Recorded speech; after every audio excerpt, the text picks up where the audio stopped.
नमस्कार साथियों, मैं हूं विपिन कुमार।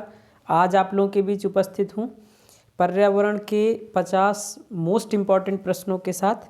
साथियों, आइए हम लोग मिलकर के इन प्रश्नों का अभ्यास करते हैं। पहला प्रश्न, पर्यावरण के नियतिवादी अवधारणा के प्रतिपादक कौन है? तो इसका बिल्कुल सही आंसर है हम्बोल्ट व रिटर इसके प्रतिपादक हैं। साथियों, बता दूं, यह अवधारणा जो है प्रकृति को सबसे ज़्यादा इम्पोर्टेंस देती है। इसके अनुसार प्रकृति सर्वमान्य है और मानव प्रकृति के हाथों का खिलौना है। साथियों, जो सी ऑप्शन दिया है विडाल डीला ब्लास, इन्होंने पर्यावरण के संभववादी अवधारणा का प्रतिपादन किया था। और ग्रिफिथ टेलर साहब जो हैं, इन्होंने पर्यावरण के नव नियतिवादी अवधारणा का प्रतिपादन किया था। ये इससे 3 प्रश्न हमारे और बनते हैं। नेक्स्ट है इकोलॉजी यानी पारिस्थितिकी शब्द का सर्वप्रथम प्रयोग किसने किया था? तो इसका बिल्कुल सही आंसर है साथियों अर्नेस्ट हेकेल साहब ने जो है इकोलॉजी का शब्द का प्रयोग किया था। एक प्रश्न और इससे बनता है कि एजी जो टांसले हैं, इन्होंने इकोसिस्टम शब्द का सर्वप्रथम यानी पारिस्थितिकी तंत्र शब्द का सबसे पहला प्रयोग एजी टांसले ने किया था इकोसिस्टम का। नेक्स्ट कह रहा है पौधों द्वारा प्रकाश संश्लेषण की क्रिया में प्रकाश का कौन सा रंग सहायक है? तो बहुत ही अच्छा क्वेश्चन है। इसका बिल्कुल सही आंसर है नीला। यदि ऑप्शन में नीला ना हो तो इसके बाद दूसरा जो कलर होता है वो रेड यानी लाल होता है, जो प्रकाश संश्लेषण में सहायक होता है। नेक्स्ट है ऊंचाई पर जाने में तापमान का घटना यह इकोलॉजी के किस अंतः क्रिया का परिणाम है? तो इसका बिल्कुल सही आंसर साथियों अजैव का अजैव के साथ, यानी कि टेम्परेचर का घटना और ऊंचाई पर जाना ये दोनों अजैविक क्रियाएं हैं। साथियों, एक एग्जाम्पल और बनता है इसमें कि वृक्षों का उन्मूलन, जैसे एक एग्जाम्पल और प्रश्न आया था परीक्षा में कि वृक्षों का उन्मूलन जो है वो इकोलॉजी की किस अंतःक्रिया का परिणाम है? तो उसका आंसर क्या हो जाता है जैव का जैव के साथ, क्योंकि मनुष्य वृक्षों को काटता है तो वृक्ष जो है कट जाते हैं, तो वो दोनों जीव हैं, जैविक हैं, इसलिए वो जैव के साथ। इस तरह के क्वेश्चन बनते हैं आपके परीक्षाओं में। नेक्स्ट है वर्तमान में सबसे बड़ा ह्रास जो है कौन सा कहलाता है? तो इसका बिल्कुल सही आंसर है साथियों जैव विविधता का ह्रास जो है सबसे बड़ा ह्रास माना जाता है। बहुत इंपॉर्टेंट क्वेश्चन है। अगला है अपघटकों का स्थान खाद्य श्रृंखला में कहाँ होता है? साथियों, अपघटक जो होते हैं ये खाद्य श्रृंखला के प्रारंभ में या मध्य में या अंत में, तो मैं आपको बताना चाहूँगा कि ये खाद्य श्रृंखला के तल में काम करते हैं, यानी कि ये खाद्य श्रृंखला के प्रत्येक चरण को जो है प्रभावित करते हैं, यानी प्रत्येक चरण का उन्मूलन करते हैं, इसलिए इनको जो है खाद्य श्रृंखला के तल में माना जाता है। नेक्स्ट, खाद्य श्रृंखला में ऊर्जा का प्रवाह सदैव होता है। बहुत ही अच्छा क्वेश्चन है। इसका बिल्कुल सही आंसर है एकदिशीय।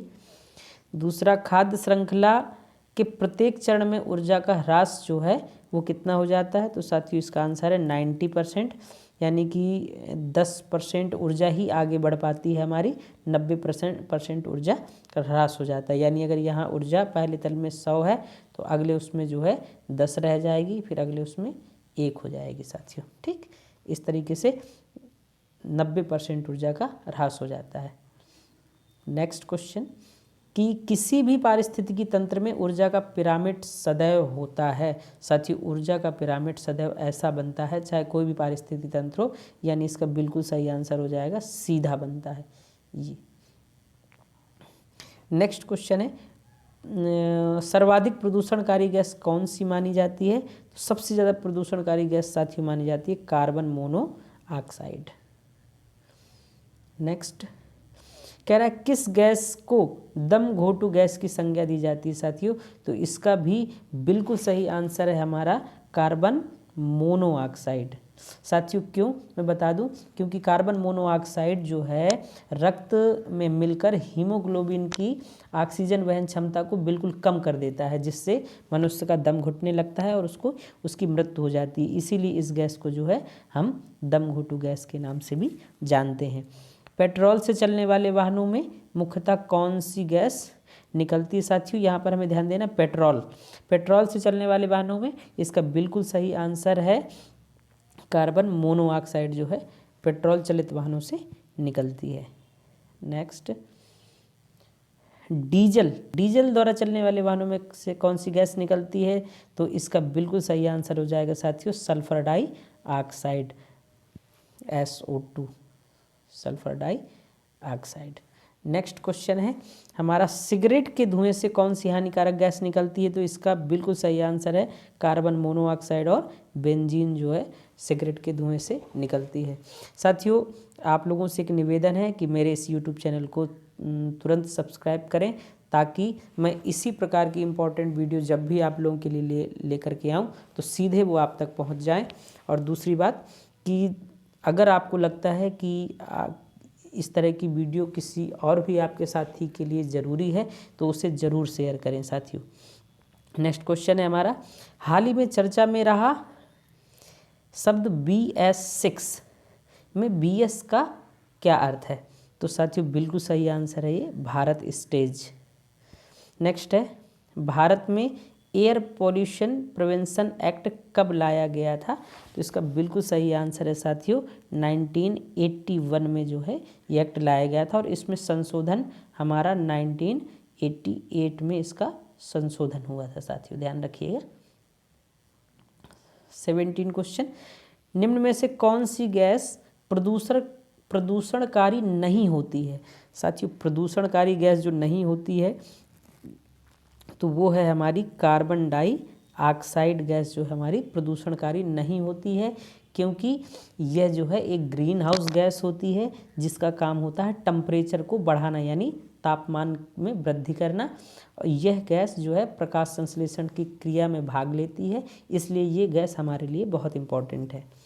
ठीक है, नेक्स्ट है हमारा, वातावरण में सर्वाधिक पाई जाने वाली ग्रीन हाउस गैस कौन सी, साथियों यहाँ पर ग्रीन हाउस गैस की बात हो रही, तो ये green house gas carbon dioxide, CFC यानी क्लोरोफ्लोरो कार्बन, मेथेन और नाइट्रोजन। तो नाइट्रोजन तो बिल्कुल भी नहीं होगा इसका सही आंसर है हमारा कार्बन डाइऑक्साइड। ये साथियों 55% जो है पाई जाती है ग्रीन हाउस गैसों में।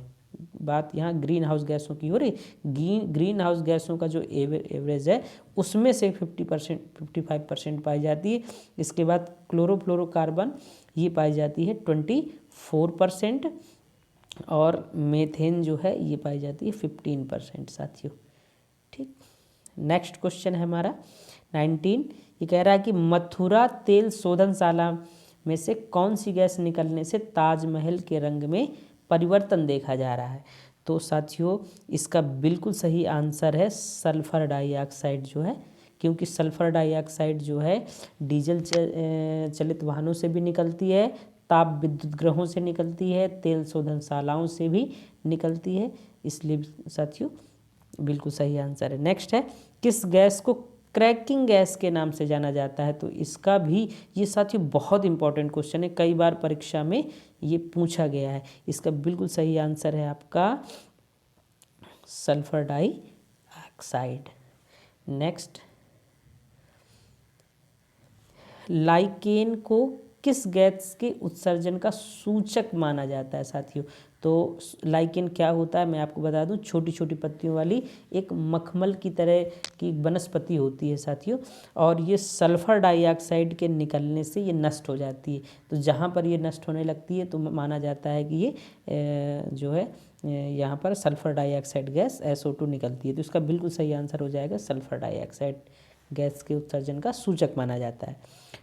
नेक्स्ट है, कौन सी गैस अम्ल वर्षा के लिए उत्तरदायी होती है, तो साथियों इसका बिल्कुल सही आंसर है सल्फर डाइऑक्साइड। ये सारे प्रश्न जो है एक इस क्रम पे बनाए गए हैं ताकि एक ही गैस से रिलेटेड हो।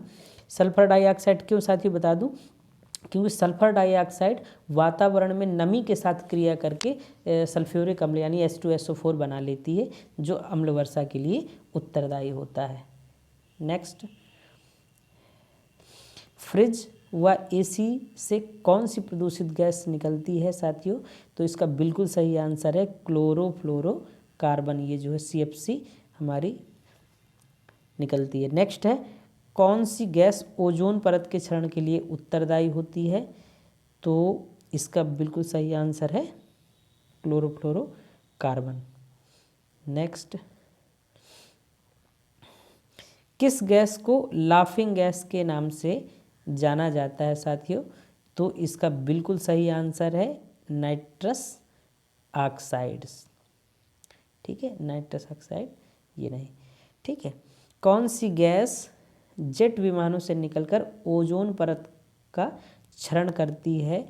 तो इसका बिल्कुल सही आंसर है नाइट्रोजन ऑक्साइड। साथियों, नाइट्रोजन ऑक्साइड जो है, इसमें क्या है, जो नाइट्रस ऑक्साइड होती है वो N2O होती है, और जो नाइट्रोजन ऑक्साइड होती है साथियों वो NO2 होती है। ठीक है, फर्क होता है दोनों में। नेक्स्ट,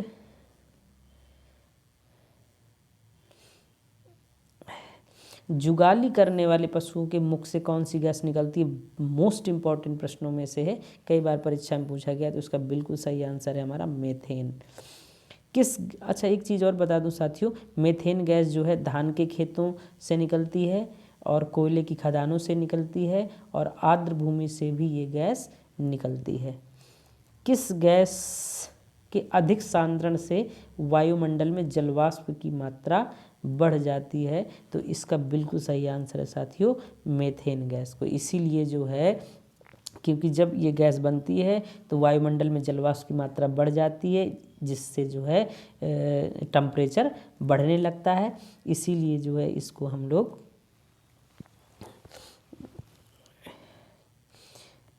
इसका बिल्कुल सही आंसर मेथेन है। इसको इस टेम्परेचर बढ़ने के कारण ही साथियों इसको हम ग्रीन हाउस गैस कहते हैं, है ना।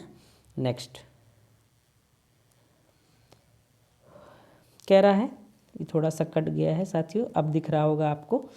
कोयले की खदानों में काम करने वाले मजदूरों में मुख्यतः कौन सा रोग पाया जाता है? तो इसका बिल्कुल सही आंसर है साथियों एंथ्राकोसिस रोग जो है पाया जाता है। पत्थरों की कटाई में लगे मजदूरों में मुख्यतः कौन सा रोग पाया जाता है साथियों? तो इसका बिल्कुल सही आंसर है सिलिकोसिस रोग पाया जाता है। ये पर्यावरण के लिए सारे क्वेश्चन बहुत इंपॉर्टेंट हैं और कई बार रिपीट होते हैं साथियों। कपड़ा उद्योग में लगे मजदूरों में मुख्यतः कौन सा रोग पाया जाता है? तो इसका बिल्कुल आंसर है विस्नोसिस रोग जो है पाया जाता है। मानव शरीर में कैडमियम की अधिकता से कौन सा रोग हो जाता है साथियों? तो मैं बता दूं आपको कि कैडमियम की अधिकता से इटाई रोग जो है होता है। ये इटाई क्या है, अभी मैं इस पे बात करता हूँ साथियों। सामान्यतः मनुष्य प्रतिदिन जो है 0.04 ml है ना, 0.04 ml कैडमियम ग्रहण करता है, चाहे वो खाने के माध्यम से या पीने के माध्यम से जल में हो। और जो हमारा इटाई रोग है, इसमें इस रोग में जोड़ों में सूजन के साथ साथ दर्द होता है साथियों। सिगरेट पीने वाले लोगों में भी ज़्यादातर जो है कैडमियम की अधिकता पाई जाती है। ये प्रश्न एक बार परीक्षा में पूछा गया था। नेक्स्ट क्वेश्चन है हमारा 33। इसमें कह रहा है कि मानव शरीर में पारे की अधिकता से कौन सा रोग हो जाता है? साथियों पारे की अधिकता से होने वाला रोग होता है मिनीमाता रोग साथियों, ठीक है। और ये जो मिनीमाता रोग है ये मस्तिष्क संबंधी एक रोग होता है, जिसमें सिर दर्द, थकान या आँखों में जलन या धुंधलापन होने की शिकायत होती है, ठीक है। नेक्स्ट क्वेश्चन है, मानव शरीर में आर्सेनिक की अधिकता से जो है कौन सा रोग हो जाता है? तो बिल्कुल सही है, आर्सेनिक की जब अधिकता होती है तो ब्लैक फुट नामक रोग हो जाता है। जो ब्लैक फुट रोग होता है इसमें पैरों के तलुओं में और जोड़ों में जो है दर्द होता है साथियों। नेक्स्ट क्वेश्चन 34 के बाद 35 कह रहा है जल में आर्सेनिक की अधिक मात्रा से सर्वाधिक प्रभावित राज्य कौन सा है? तो साथियों बिल्कुल सही आंसर है पश्चिम बंगाल का जो कोलकाता है वो जो है सबसे अधिक प्रभावित राज्य है कोलकाता। ठीक, नेक्स्ट क्वेश्चन है साथियों, मानव शरीर में फ्लोराइड की अधिकता होने से कौन सा रोग हो जाता है? तो फ्लोराइड की अधिकता से फ्लोरोसिस नामक रोग होता है साथियों। फ्लोरोसिस में क्या होता है कि दांतों में लाल और काले धब्बे जो है दांतों में पड़ जाते हैं साथियों। ठीक है, वो फ्लोरोसिस के कारण होता है।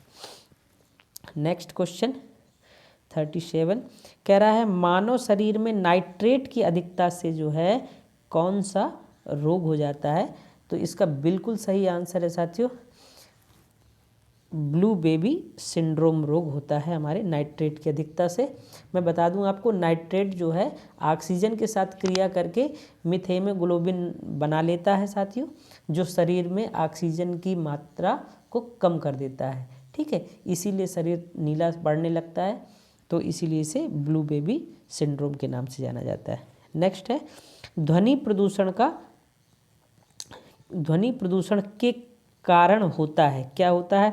सुनने की क्षमता में कमी, चेहरे में झुर्रियों का पड़ना, अनिद्रा या उपर्युक्त सभी। तो इसका बिल्कुल सही आंसर है उपर्युक्त सभी हो जाएगा। नेक्स्ट 39 क्वेश्चन कह रहा है किस गैस को मार्स गैस के नाम से जाना जाता है? बहुत इंपॉर्टेंट प्रश्न है साथियों, कई बार परीक्षा में पूछा गया है। तो मेथेन को जो है मार्स गैस के नाम से जानते हैं। विश्व में सबसे पहले कार्बन टैक्स लगाने वाला देश कौन सा है? बहुत इंपॉर्टेंट क्वेश्चन है, तो इसका सही आंसर है न्यूजीलैंड जो है इसका आंसर है। 41 कह रहा है कि विश्व में कार्बन निगेटिव देश कौन सा है? तो साथियों इसका बिल्कुल सही आंसर है कि भूटान हमारा जो है कार्बन निगेटिव देश के अंतर्गत आता है। फोटोकॉपी की मशीन में कौन सी गैस निकलती है? तो इसका बिल्कुल सही आंसर है साथियों O3 यानी ओजोन गैस जो है निकलती है। नेक्स्ट भविष्य का ईंधन कहा जाता है साथियों, बहुत इंपॉर्टेंट क्वेश्चन है, कई बार परीक्षा में पूछा गया है ये क्वेश्चन आपका। भविष्य का ईंधन किसको कहते हैं? तो इसका बिल्कुल सही आंसर है कि हाइड्रोजन जो है हमारा भविष्य का ईंधन है। भारतीय वन संरक्षण का मुख्यालय स्थित है, ये भी कई बार परीक्षा में पूछा गया है, तो इसका आंसर है साथियों देहरादून। नेक्स्ट क्वेश्चन कह रहा है देश का पारिस्थितिकी अनुसंधान एवं प्रशिक्षण संस्थान कहाँ पर स्थित है? तो इसका बिल्कुल सही आंसर है साथियों बेंगलुरु में, यानी बेंगलुरु में स्थित है, कर्नाटक में पड़ता है बेंगलुरु। ठीक है, नेक्स्ट क्वेश्चन है कि धूल प्रदूषण को रोकने के लिए कौन सा वृक्ष अधिक उपयोगी होता है? ये भी परीक्षा में रिपीटेड क्वेश्चनों में आता है साथियों। तो धूल प्रदूषण को रोकने के लिए बिल्कुल सही आंसर है हमारा नीम का पेड़ जो है सबसे ज़्यादा उपयोगी होता है। नेक्स्ट 47 क्वेश्चन भोपाल गैस त्रासदी की घटना कब हुई थी? तो इसका बिल्कुल सही आंसर साथियों है 1984, यानी कि बी ऑप्शन बिल्कुल सही है। दिसंबर 84 में जो है ये घटना हुई थी साथियों। ठीक है, नेक्स्ट 48 वन्य जीव संरक्षण अधिनियम कब लाया गया? तो इसका बिल्कुल सही आंसर है साथियों वन्य जीव संरक्षण अधिनियम 1972 में लाया गया। आपको बता दूं कि 1980 में वन संरक्षण अधिनियम लाया गया था और 1986 में साथियों पर्यावरण संरक्षण अधिनियम लाया गया था और 2002 में साथियों जैव विविधता संरक्षण अधिनियम लाया गया था। इससे हमारे 3 और प्रश्न बनते हैं, ये आपके लिए मोस्ट इम्पॉर्टेंट है। ठीक है, क्वेश्चन नेक्स्ट आखिरी स्लाइड है हमारी कि विश्व पर्यावरण दिवस कब मनाया जाता है साथियों?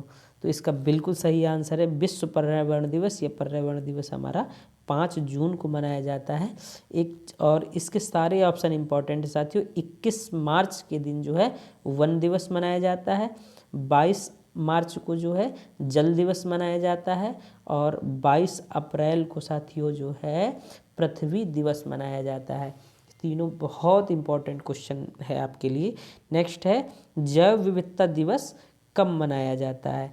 तो मैं बता दूं जैव विविधता दिवस साथियों 22 मई को मनाया जाता है। मोस्ट इम्पॉर्टेंट प्रश्न है। और 8 मई को साथियों प्रवासी पक्षी दिवस मनाया जाता है। 2 दिसंबर को साथियों प्रदूषण दिवस मनाया जाता है। और 1 अक्टूबर को विश्व वन्य जीव दिवस मनाया जाता है। साथियों यहाँ तक वीडियो देखने के लिए आपका बहुत बहुत धन्यवाद। एक बार दोबारा रिक्वेस्ट करता हूँ कि चैनल को सब्सक्राइब ज़रूर कर लीजिएगा। साथियों थैंक यू सो मच।